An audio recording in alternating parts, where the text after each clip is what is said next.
That's why I have it over Yzerman. Yzerman changed his game. I'm not saying Yzerman stinks. How many titles did Zeke win?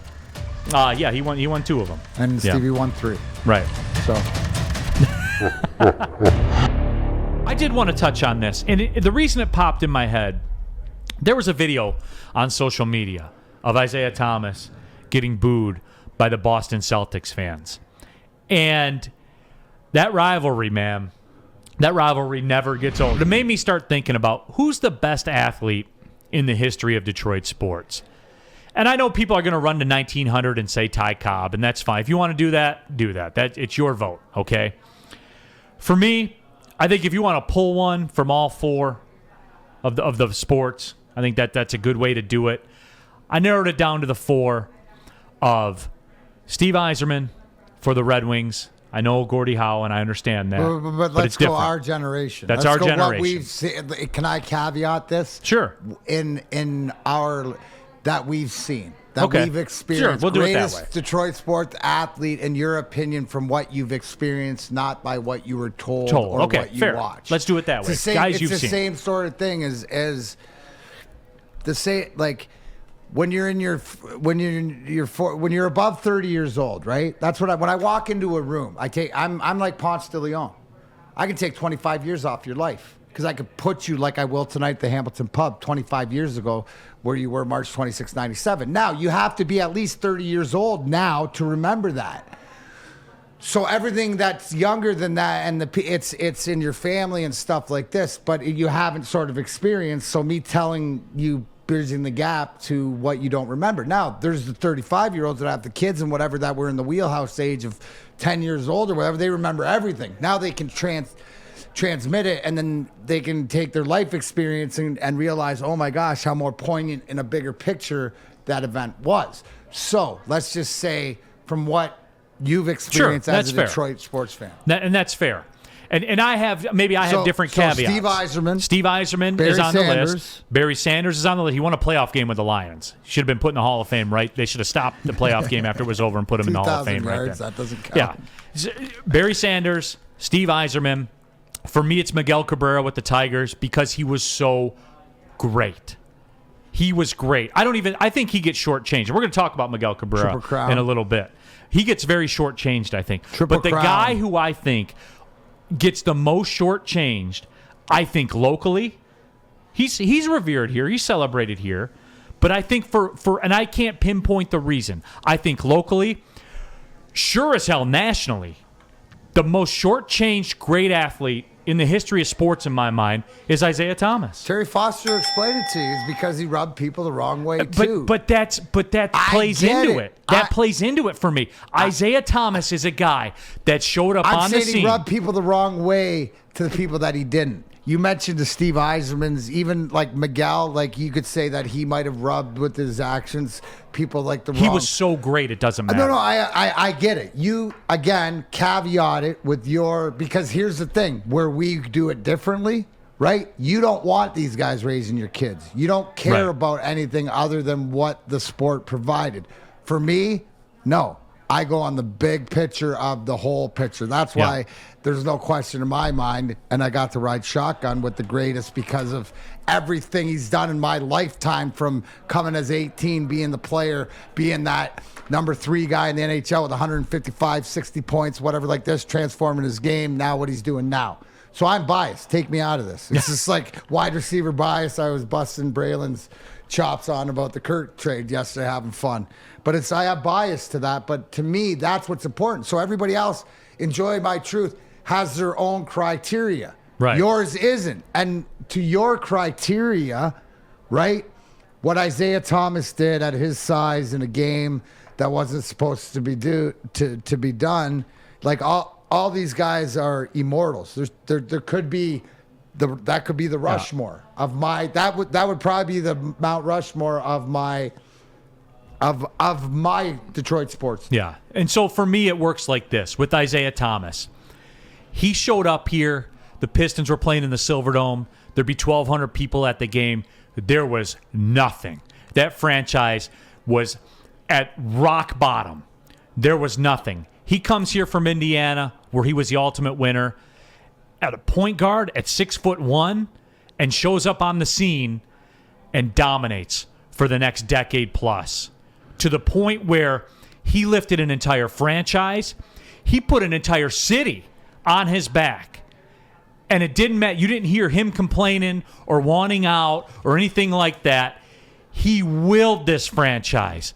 In the greatest era of NBA basketball, with the Jordans, with the Birds, with the Magics, there was that time where Isaiah Thomas and his team, the team that he carried, won back-to-back NBA titles, was the MVP of the All-Star game. That pound for pound may have been the best player in the NBA. If you go pound for pound with his size and what he did, didn't hand select his teammates in history, pound for pound, and had all those factors working against him.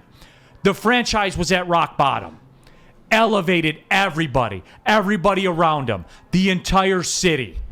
Put him on his back, won back-to-back titles, maybe could have had a third one, was an All-Star Game MVP, was at the top of the world.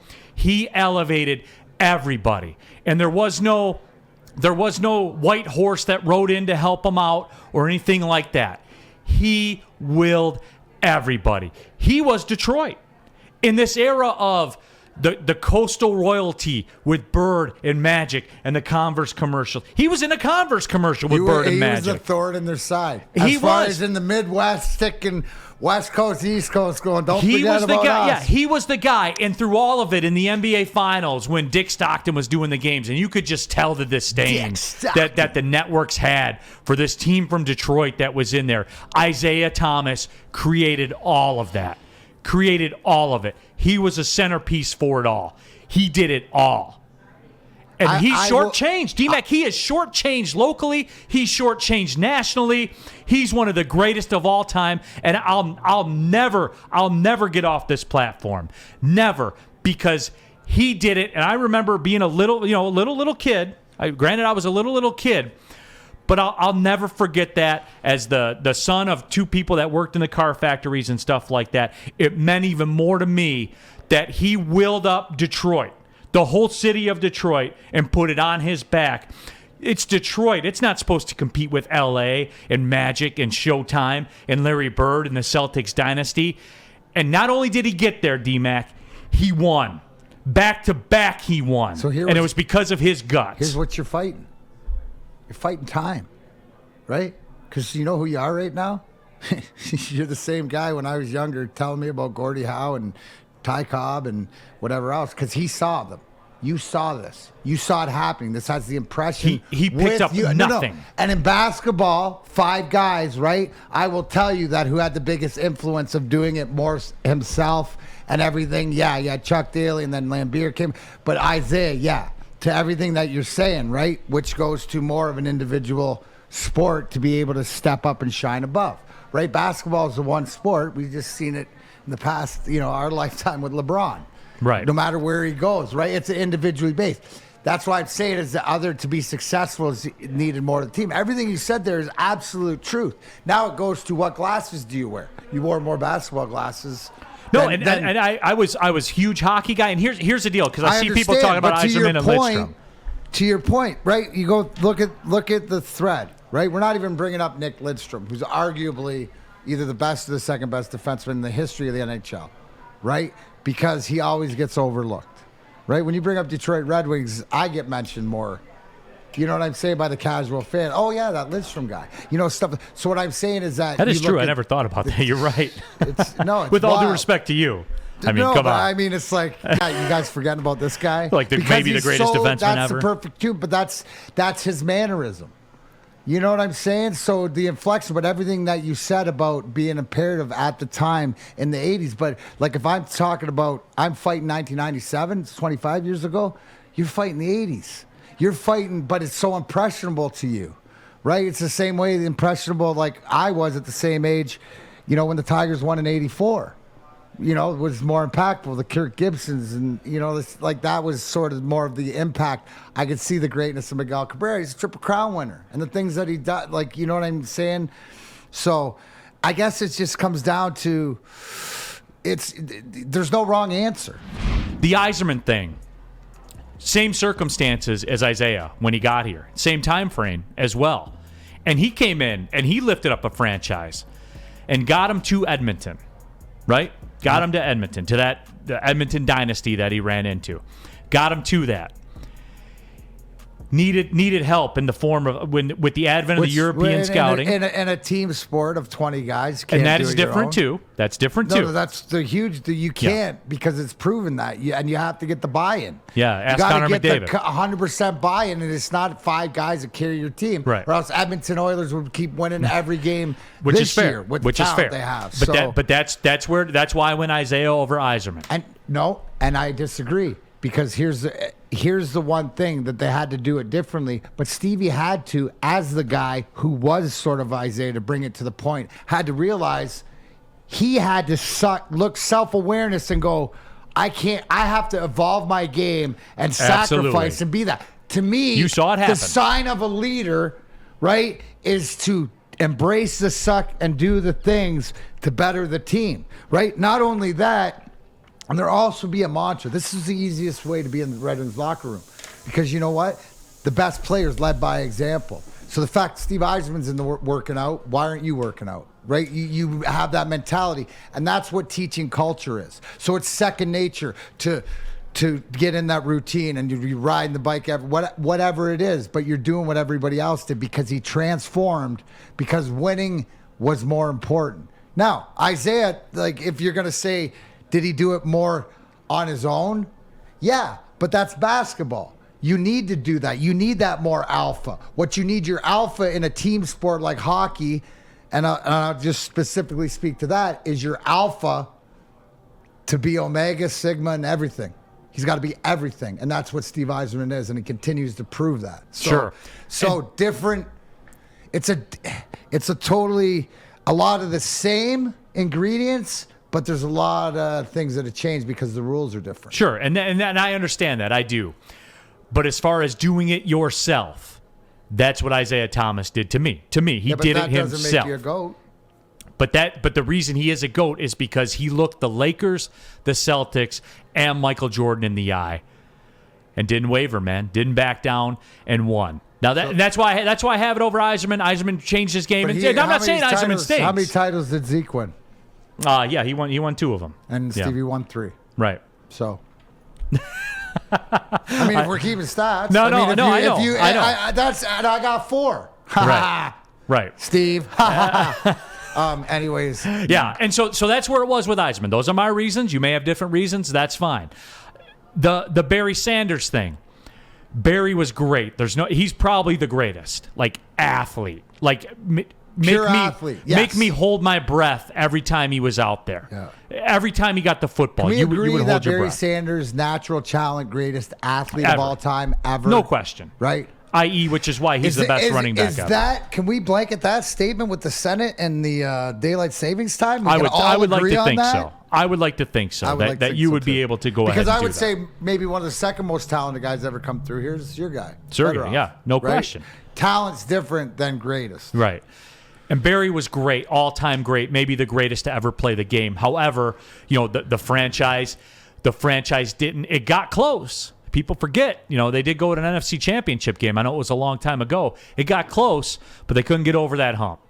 And then for Miguel Cabrera, the reason I have Miguel Cabrera on that list, and I am kind of sad to see him only getting 4% of the vote right now.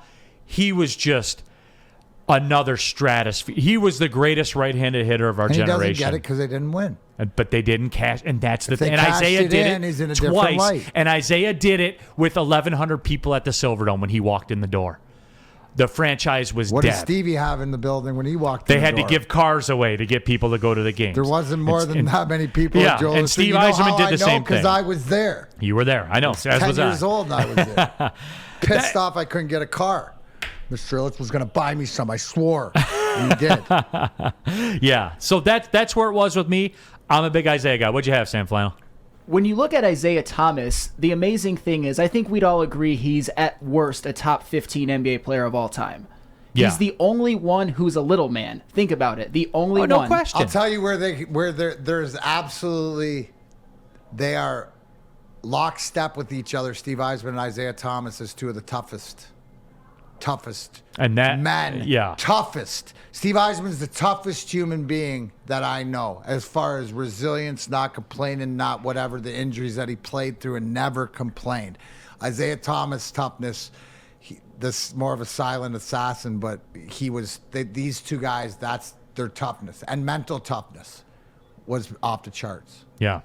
And I think that's where the Chuck Daly's... Well, they couldn't be broken. That's where the Chuck Daly's and the Scotty Bowmans came in and saw that needed a little bit of a finishing off.